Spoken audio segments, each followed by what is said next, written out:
Hello students, नमस्कार। स्वागत है इस वीडियो में हम कक्षा 12वीं की जीव विज्ञान के महत्वपूर्ण प्रश्नोत्तर को डिस्कस करेंगे।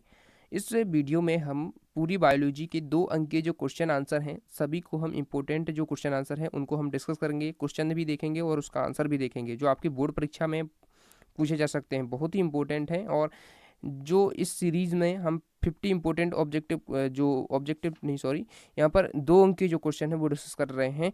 तो आपको इन क्वेश्चंस को अच्छे से कंप्लीट करना है, क्योंकि पूरी बायोलॉजी से 50 ऐसे क्वेश्चन हमने निकाले हैं जो कि आपकी बोर्ड परीक्षा में पूछे जाएंगे। आपने देखा होगा कि आपकी जो प्री बोर्ड परीक्षा हुई थी एमपी बोर्ड की, उसमें जो 2 अंक के क्वेश्चन हैं वो सबसे ज़्यादा पूछे जा रहे हैं। तो लगभग 10 क्वेश्चन आपके 2 अंक के पूछे जा रहे हैं जो 20 अंक आपके कवर करेंगे। तो हमें 2 अंक के जो क्वेश्चन है वो अच्छे से कंप्लीट कर लेना चाहिए।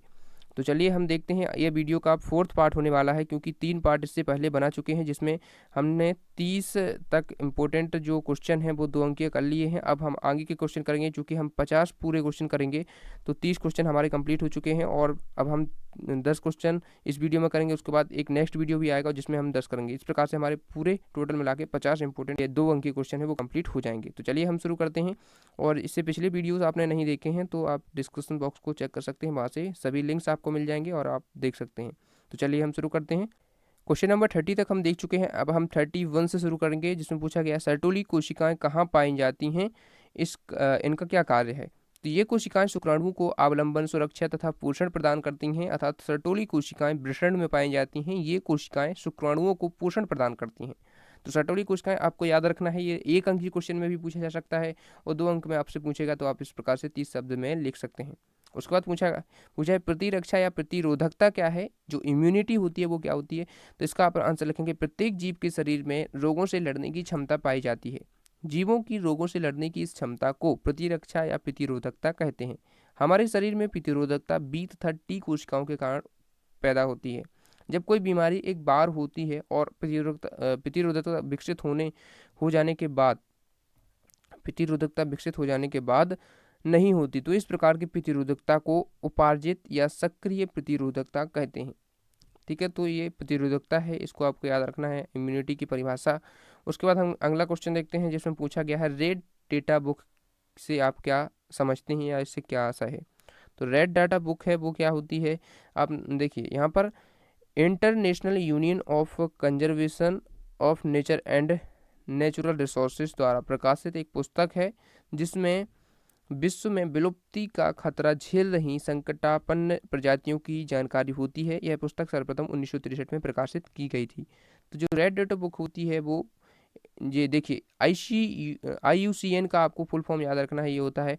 ठीक है, तो इसके द्वारा प्रकाशित पुस्तक है जिसमें जो प्रजातियां संकटापन्न है, यानी कि जो विलुप्ति की कगार पर पहुंच गई हैं, उनका लेखा जोखा इसमें रखा जाता है।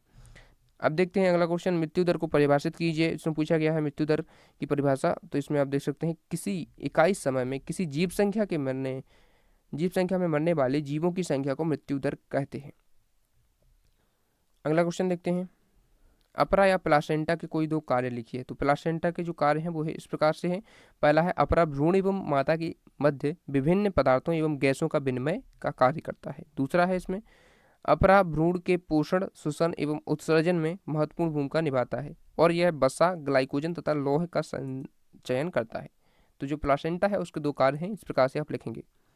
अब हम देखते हैं बीओडी क्या है। देखिए, पिछले वीडियोज में हमने देखा है बीओडी क्या होती है, बायोकेमिकल ऑक्सीजन डिमांड। ठीक है, ऑक्सीजन की उस मात्रा को सूचित करता है, जो बीओडी है वो ऑक्सीजन की उस मात्रा को सूचित करता है जो 1 लीटर जल में उपस्थित सूक्ष्म जीवों की हानिकारक पदार्थों के अपघटन के लिए आवश्यक होती है। इसके द्वारा जल प्रदूषण के स्तर को मापा जाता है। तो बीओडी क्या है इसको आपको याद रखना है, इसका साथ ही फुल फॉर्म आप याद रखिए, बायोकेमिकल ऑक्सीजन डिमांड। ठीक है, 1 अंक में आपसे पूछ सकता है ये। अगला क्वेश्चन है, क्वेश्चन नंबर 37 है, बिडाल परीक्षण से आप क्या समझते हैं। जो ह्यूमन हेल्थ एंड डिसीज यानी कि जो मानव स्वास्थ्य और रोग का जो चैप्टर है उससे ये क्वेश्चन है।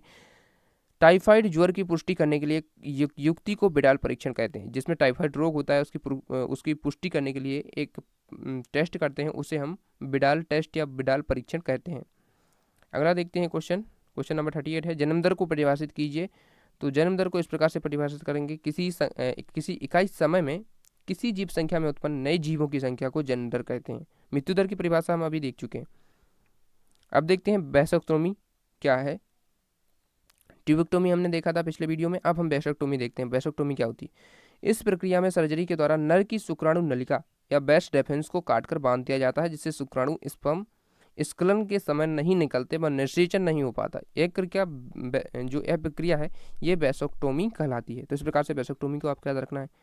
अब देखते हैं हम डेंगू बुखार किस मच्छर के काटने से होता है। जो डेंगू बुखार होता है ये मादा एडीज इजिप्टी मच्छरों के काटने से होता है। ठीक है, तो ये 2 अंक में पूछ सकता है, सिंपल सा क्वेश्चन है। तो अब जो आगे के क्वेश्चंस हैं उनको हम नेक्स्ट वीडियो में देखेंगे।